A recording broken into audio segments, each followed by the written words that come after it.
Everybody at that time, Italian Americans at the time, were very unhappy with Mario Puzo's book, The Godfather, because it was kind of disparaging. It felt that way to Italian Americans in general.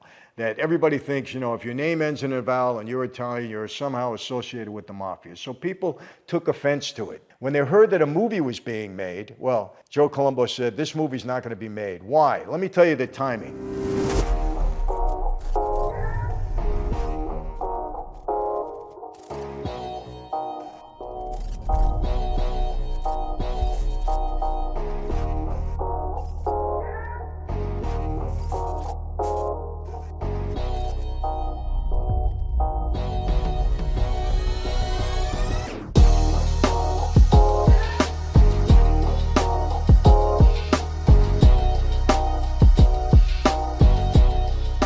Hey everyone, welcome to another Sit Down with Michael Franzese. Hope everybody is doing well. All is blessed on this end. Praise God for that. We're in the month of May. Time is it's running by us again for this year, but all good. I love the springtime, getting into summer soon. It's all good. Before we get into today's subject, quick announcement. Franzese wine, got a bottle right here. So many of you have ordered it, have received it, have loved it, enjoyed it. We got so many comments about it. We're out of stock at the moment. We'll be refreshed in about 2 weeks, 3 weeks maximum. For those of you that are taking monthly subscriptions, we appreciate it. Hopefully it'll be in everybody's household soon, everybody's restaurant. You'll get to enjoy it. So again, 2 to 3 weeks back up and running, but it's a good thing. You've all loved it, and we went out of stock pretty quickly, so it's all good. MichaelFranzese.com, my inner circle, my crew, doing wonderful things there. I really encourage you to take a look. Not for everybody, but it is for a lot of you, I guarantee it. And lastly, please do subscribe. We're on a march to 1 million. A lot of you have jumped on. You like it. You get alerts. We appreciate that very much. Your loyalty is just well taken, and we try to do our best to provide great content for all of you. From the comments we get, we think we're doing a fairly good job, and you motivate us to keep going. So subscribe. Okay, today is something very interesting. The television series The Offer, which is put out by Paramount Studios, the same studio that made The Godfather. It is kind of a story about the making of The Godfather. You can get it on Paramount Plus, and that's the streaming platform for Paramount. They've done 3 episodes they've released so far. I've watched all 3 of them, and I'm going to talk about it today. I'm not going to tell you everything. We're not going to go over, scene by scene, but I think some interesting facts, some behind-the-scene facts that you may not be aware of. What's interesting to me is that they're kind of telling 2 stories here. One, they're telling the story of Joe Colombo and the Italian American Civil Rights League, how he kind of got into trouble. It was eventually his demise being part of that league. And they're telling of his involvement with the making of The Godfather, and of course, the making of The Godfather itself, which is always a difficult task, getting a movie made. When you see these blockbuster films, these great movies, you think, it's such a well-oiled machine and everybody's agreeing with one another, and these things get done like that. Not true. So often there's so much fighting and infighting, and the studio, when they finance and distribute the film, everybody there wants to put their handprint on it. There's always back and forth, disagreements about so many things creatively. It's a really tough process. That's why so many of these films take so long to get made and get done, and there's so much controversy throughout. I know I've been involved in a couple of them, so I understand the business. I've been around it for quite a long time. So they're telling parallel stories here, and the story is being told through the eyes of the producer, Al Ruddy. Now, I don't know Al Ruddy, let me be clear on that, but my agent friend is very, very close with Al, and we've communicated through this third party. The only interesting thing I'm going to say about that is Al Ruddy made a statement to me through my friend, and he said, after the making of The Godfather, I will never again make another mob-related movie. He didn't want anything to do with it. I was kind of surprised that he made the offer, but he didn't have to get on the street with anybody like he did in The Godfather. So that's how difficult, or that's what his perception was of how difficult it was to deal with Joe Colombo and guys, during that time. So let me get into it a little bit. First of all, let me explain this. This is not a documentary.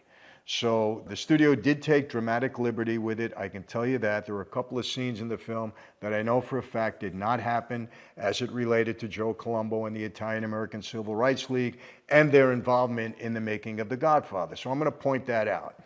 But again, very, very well done. I thought it was well cast. I thought everybody played a good role. I really enjoyed Al Ruddy's actor. He did a great job. Miles Teller, I believe his name is. I enjoyed Puzo and I enjoyed Coppola. I think they were great together on film. Robert Evans, who was the studio head, the head of Paramount at the time, he was well cast.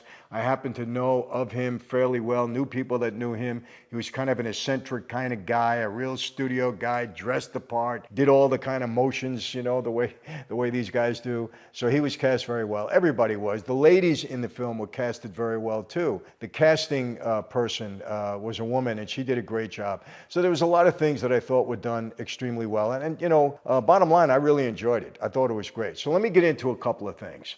As you may or may not know, Joe Colombo did have a big influence on the making of the film. Everybody at that time, Italian Americans at the time, were very unhappy with Mario Puzo's book, The Godfather, because it was kind of disparaging. It felt that way to Italian Americans in general.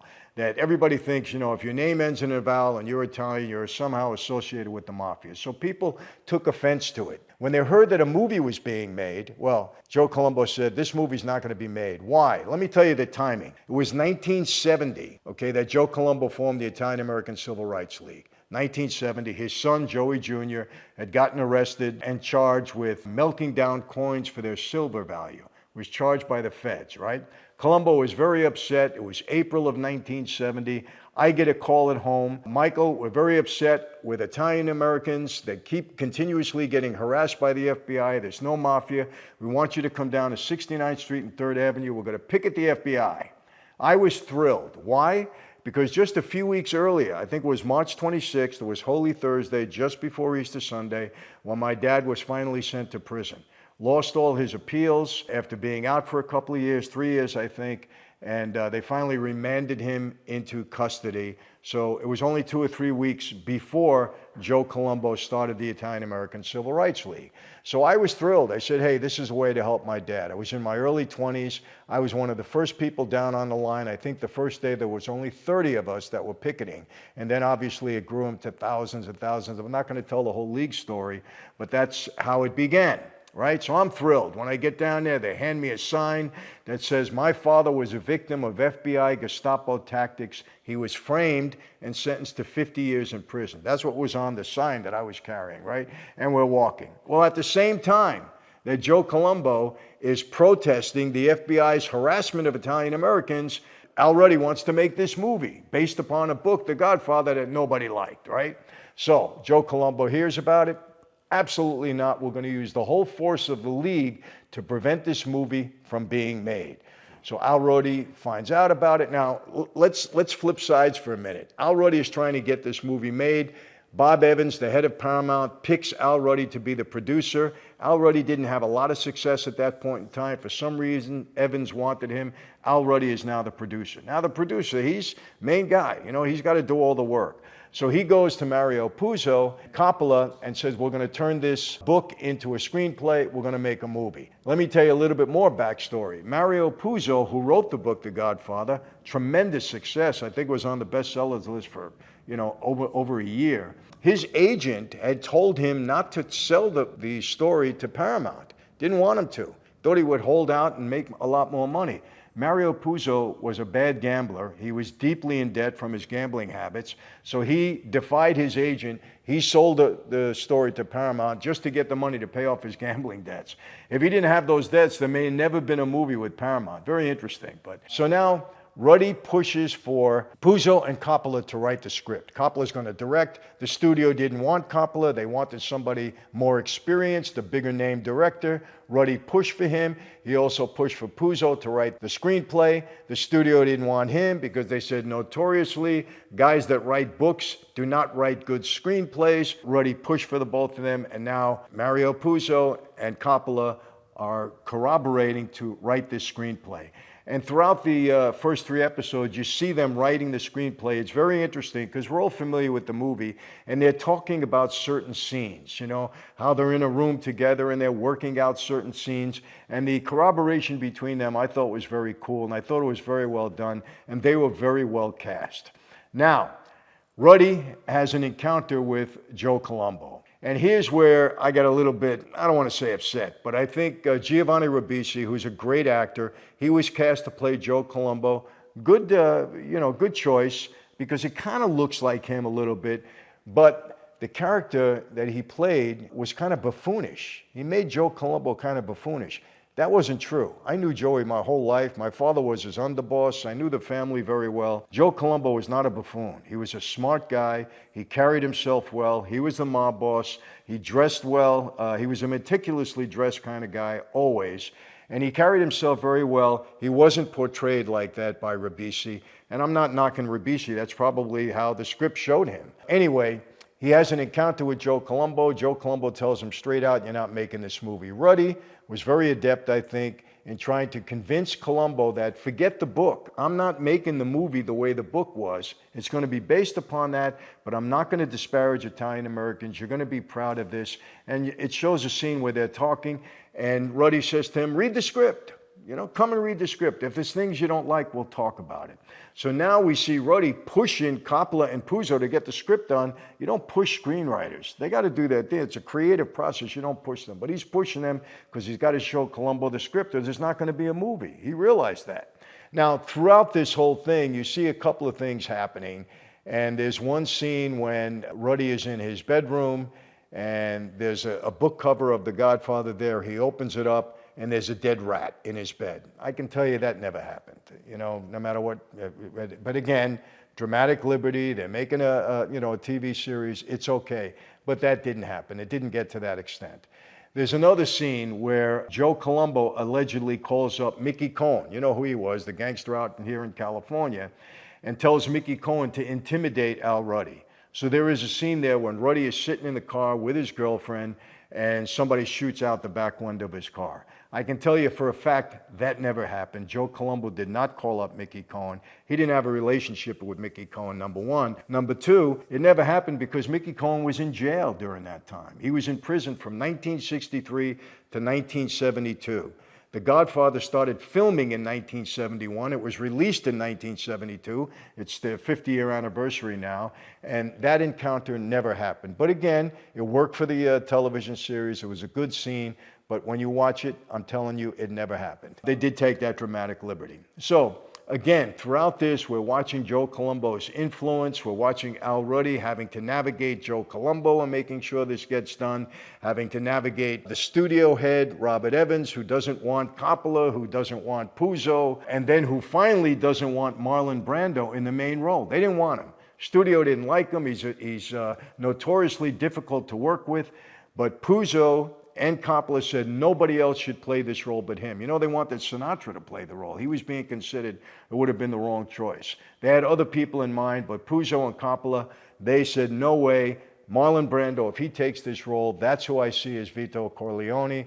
Ruddy supported them on that. Eventually, as we know, Marlon Brando did get the role. The studio was not happy about it. They actually gave him a pay cut that he accepted, and they had certain stipulations in his contract. If he violated, they'd throw him out of the role. But they did win in that regard. And again, Ruddy supported them. They also didn't want Al Pacino. And Coppola's seen only Al Pacino in this role. They didn't want him. And the guy who played Al Pacino in this was very good. He kind of had the way Pacino talked. He had his mannerisms down. He did a great job. The studio didn't want him.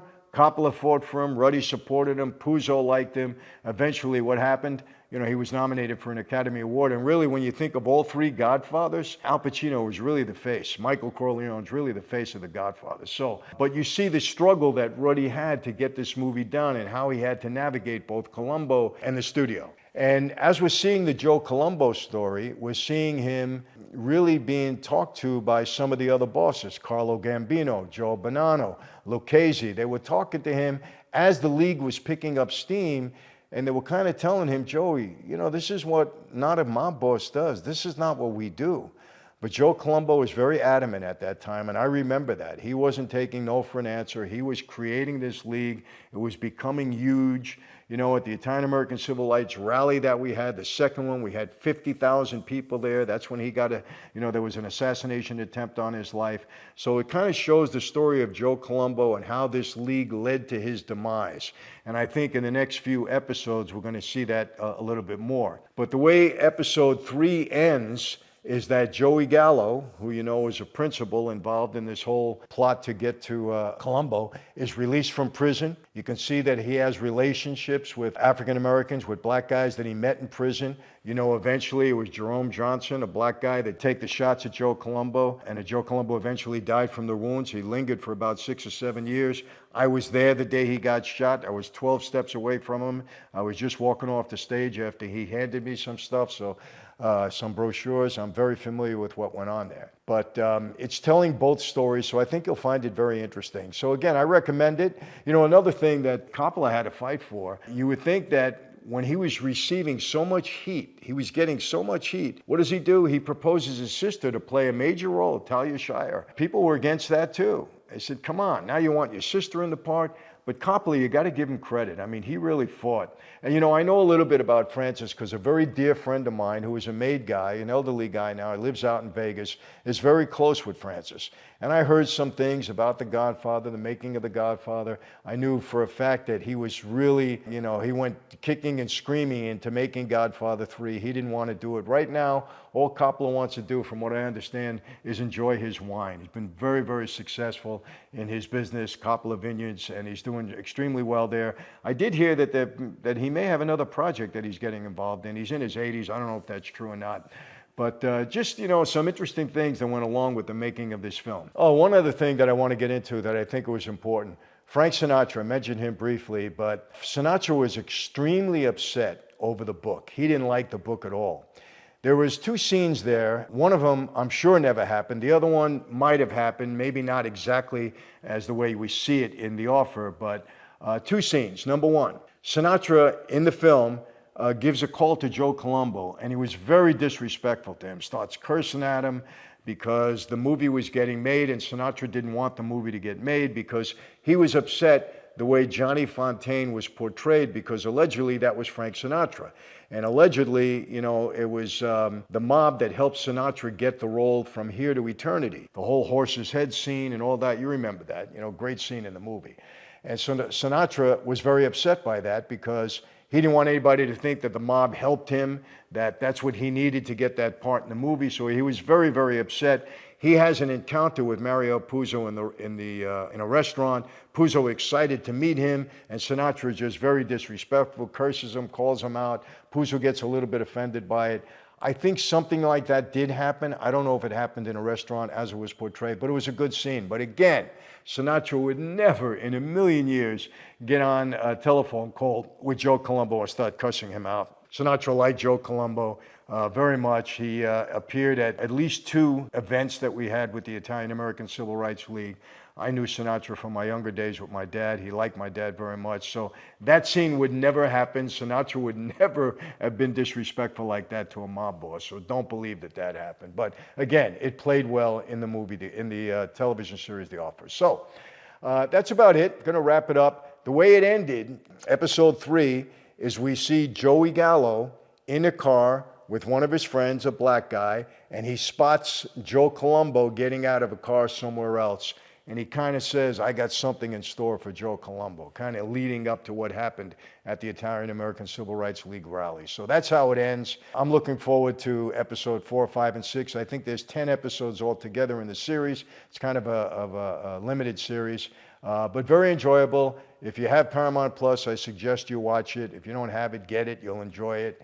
And that's it. So that's The Offer. So that's it for today. I want to remind you all, in the United Kingdom, I will be there July 2nd for a 25-city tour. I know I'm going to meet a lot of my followers because I've been getting a lot of great comments. We're going to be posting the schedule soon. I'm going over there to do some media to promote the event pretty soon. Hopefully I'll meet up with a couple of people when I do that. So that's it. A lot of good stuff. We told you about the wine, the stage play based upon my life. That's in production. The television series, a lot of things moving along, and we'll put you up to date and hopefully have a lot to say about that very soon. That's it for today. How do I always leave you? The very same way.